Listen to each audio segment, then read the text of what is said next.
Another great indicator of if somebody's using is, this is a very classic one, my computer's been hacked. Hello, my name is Pej. I'm an interventionist. I specialize in helping people with drug addiction, alcoholism, or mental health. Today we're going to talk about how do methamphetamine addicts behave. I can speak on this because I am a former methamphetamine addict, former tweaker. I used meth for almost 16 years. This was my driving force for a long time. I definitely experimented with many different types of drugs throughout my adolescent period and my young adulthood and even into my 30s. But meth was basically the drug that brought me to my knees. It was my demise. How did I behave on it? There's a lot of things I would do that made me think that I needed it on a daily basis to be able to function in everyday life. I tried to work in the workplace. I tried to do a lot of art. I tried to create a lot of things. There was a lot of unfinished projects. I tried to attempt to go to college, to the Art Institute. I totally tanked that opportunity. There was a lot of different things that as I review my life when I was under the influence of meth, I realized how I acted, what I did, the way I behaved, the way I tried to obtain my drugs, especially the meth, the way I would distribute it, and the way it actually affected and hurt me so much. A lot of times I was sweating. I was profusely sweating. I was on edge. There was a lot of times when I'd be up for so many days and hours that if I actually finally slept, if I woke up, I could either be in very bad spirits and very good spirits. If I was on a mission to go and get more meth, I would be in very good spirits, and the second that I would get it, I would be in the best spirits I could possibly be in. Ultimate euphoria. But if I was not able to obtain it, if I had somebody that's trying to disrupt my process, if I had family members that are trying to talk to me or know that something's wrong with me, I would get very angry with them. I would blow up on them. I didn't want to have them interfere with my lifestyle. There's a lot of times that they would try to have conversations with me, but I wasn't one that was unapproachable. I wasn't one that you could actually talk to. So I would do my best not to blow up on them, but then I would blow up on them because that's what happens with meth. You're ultimately frustrated with who you are as a human being and as an individual. If somebody is telling you something that's for your own good, you don't want to hear it because they become a threat to you and your addiction. And so you just push people away. And that can come in many different forms. You might start ghosting them, not taking their phone calls, or if they're in front of you, you might have an angry bout. I would sometimes yell at people to the point where it was like I was demonic. Like a monster would come out of me and it would just scare people away and nobody wanted to deal with me. I mean, not people that were my loving family members, not people that I was using drugs with, not even my dealer, right? Like that's how bad it got. So a lot of things to look for when it comes to a meth user is what does their body weight look like? A lot of times when people are doing methamphetamine, whether it's intravenously by shooting it or by snorting a lot of it, they will lose weight dramatically. I'm talking to the point where they look somewhat anorexic, there's no appetite, they will go days and days without eating, they're fully malnourished, and then obviously sleep deprived. There's just no interest to try to get any kind of nutritional, strengths out of eating. Like nobody really eats when they're on meth, depending. Like some people, when you smoke meth in excess, you can actually eat and sleep even at times too. So I think that just comes from building up the tolerance, and the potency is not as strong when you're smoking it as opposed to when you're shooting it intravenously or snorting it, because that's directly into your system as opposed to smoking it, which takes a little bit longer to actually feel, but not that long. So meth made me function in many different ways to the point where it made me become more criminal-minded.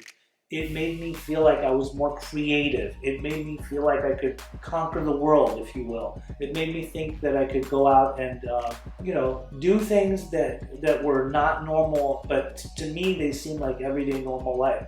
It made me want to, when I say creative, I wanted to create all kinds of things. I was an artist, obviously, but I would also be in a garage, for example, with a lot of different metal parts and pieces of wood, and I wanted to create something that was out of this world. For example, some kind of like a robot, or even like a dresser, or I'd go and find, I'd go dumpster diving, or I'd go find people's trash that was left out, and try to get pieces of it or parts of it. Or I would even, I loved Home Depot. I loved going to department hardware stores and getting all different types of things. Saws and wood and screws and tools and copper and many different types of things, and just create.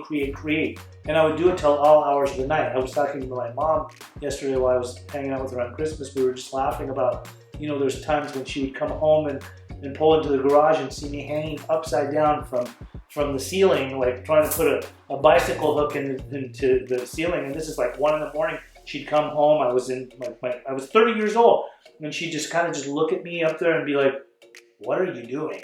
And I'd tell her, "Oh, I'm just putting this bicycle hook up there. It's nothing wrong with it. Like, I got to put the bikes up here because there's no room down here. I got too many things going on down there." And she'd just tell me, "You know, son, the amount of energy that you put into trying to put this garage together and take it apart and put it back together again, if you put this energy into going to school and doing something with your life, you could get a doctorate degree. And I'm very sad that you are always in this garage and just wasting your life away." You know, during that time, I didn't want to hear about it. I wanted to just live my life. I didn't need my mom to lecture me or tell me things or to make me feel small or make me feel like I'm a nobody or I'm no good. And so, you know, I just continued to keep using. Also, you know, I would behave certain ways. I was always on edge. I was also very suspect. I was also hanging out with people that I didn't trust. It seemed like the police were always onto me. They were always chasing me. They were always pulling me over. They were always searching me because I can only imagine the way I looked. I looked like a person that was on drugs. My eyes were sunken. My facial expressions were, you know, very quirky, very tweaky, moving my mouth around a lot. I'd behave in certain ways that, like, I see people on the streets these days or in cars where I can just clear as day just think like, that guy's on meth. Like, that guy is under the influence of methamphetamine. He's got to be, because that's the way I looked. That's the way I acted. You know, it's cold out and this person's sweating, or they're just acting a certain way. They're driving erratic. They're driving insane. They're driving very fast. A lot of times I would drive so fast that I actually literally have a friend that tells me this all the time.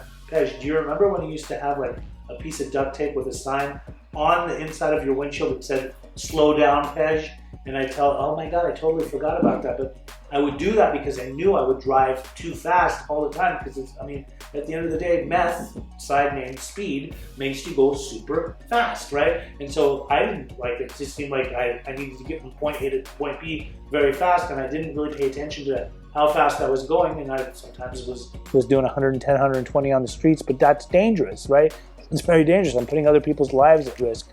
Now, another thing is I also was getting into a lot of car accidents, because if I was up for days and days and days, the second I would get into the car and start driving, I would lose energy, and I would end up, you know, just passing out behind the wheel.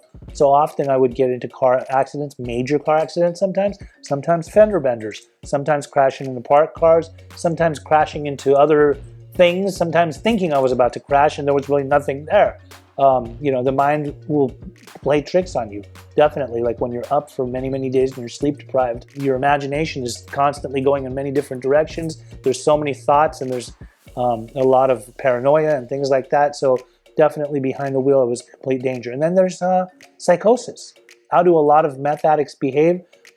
There's psychosis. There's certain chemicals that are within the methamphetamine, and also people's brain chemistry is different. There are some people that have mental health. There are some people that have drug-induced psychosis, methamphetamine-induced psychosis. They will use this particular drug and they will be up for so many days and days that they start to lose their mind. They become paranoid. They start hearing voices. They think that people are out to get them. A lot of people that use meth will think that there's law enforcement after them. A lot of times you'll hear them say things like the FBI or the CIA is watching me, or the DEA. Another great indicator of if somebody is using is, this is a very classic one, my computer's been hacked, my car has been bugged, my house has hidden cameras in it that they've put to watch me. You know, these are really not normal ways of thinking about life. I mean, think about it. Like, you really have to be breaking major federal laws for the FBI to be following you, right? And so a lot of times I believe that it's psychological. A lot of people watch a lot of spy films and things like that to where, you know, they get this paranoia, or they might actually have other psychological issues where they've done certain things in their life to where they think like, you know, I don't ever want to get caught for this. And because they've committed certain crimes or done things that they shouldn't have done, now they think that they're being watched. So their paranoia is kicking in. And you know what they say, paranoia will destroy it. I mean, a lot of people will be, you know, now when it comes to various forms of psychosis, sometimes people will get psychosis when they're just on meth for during that time. They'll go into a psychosis type of mind state, and then some people will get psychosis for days after when they quit, sometimes for months after, sometimes for you know, up to a year, and sometimes the psychosis never goes away. Obviously, if somebody needs to get help for meth, you can always reach out to me. I would love to be able to help you. There are you know, when it comes to meth detoxification, there's going to be a lot of rest that will be needed. There's going to be a lot of nutritional needs. A person will need to eat and drink a lot of water to stay hydrated. When I say there's a lot of sleep that's going to be needed, is because a person that stays up on meth for long periods of time loses sleep. So usually the crash for that, when they actually go to get detoxified, will be anywhere from 24, 48, 72 hours, even longer. I myself, when I went into rehab, coming off of meth after doing it for 16 years, I slept a good 6 days solid. There's a few times I got up to use the restroom, a few times I got up to eat something, but for the most part, I needed to crash. I needed to crash. And a person that's actively using meth, you can see that with them. If they're up for days and days and days, they'll crash super, super hard, and then they will be down for the count for at least, you know, 24 good hours, and then they get back up and they're out seeking it again. But when you're going to get off of this stuff, know that this stuff captivates the mind, and a lot of times people think that they're low energy, that they'll never be able to live normally, that they depend on meth because it is their driving force. It's the thing that helps them get up in the morning, or if they even sleep, and makes them be more productive and get things done. But the reality of it is it's deteriorating you from the inside, from your emotions to your soul to everything about you, mentally, physically, emotionally, and spiritually. It totally bankrupts the system and the spirit. And you know, so a lot of times I see that there's people that are reaching out to me on TikTok and many other various platforms saying that they've been sober for a while from meth. They've gotten 2, 3, 4, 5 years of sobriety, but they miss it, or they think about it all the time. And when it comes to recovery from methamphetamine, there's a lot of work that needs to be done. Definitely a lot of psychological work, but also a lot of spiritual work. So if you or somebody that you know is suffering with meth addiction, please don't ever hesitate to reach out to me. I have firsthand experience, and I help a lot of people with methamphetamine addiction and psychosis for that matter. I do a lot of interventions.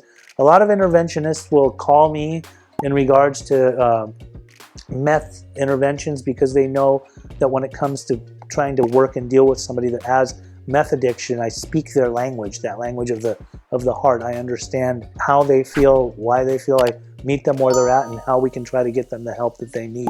My number is 310-596-9356. I'm Pej. I'm the interventionist.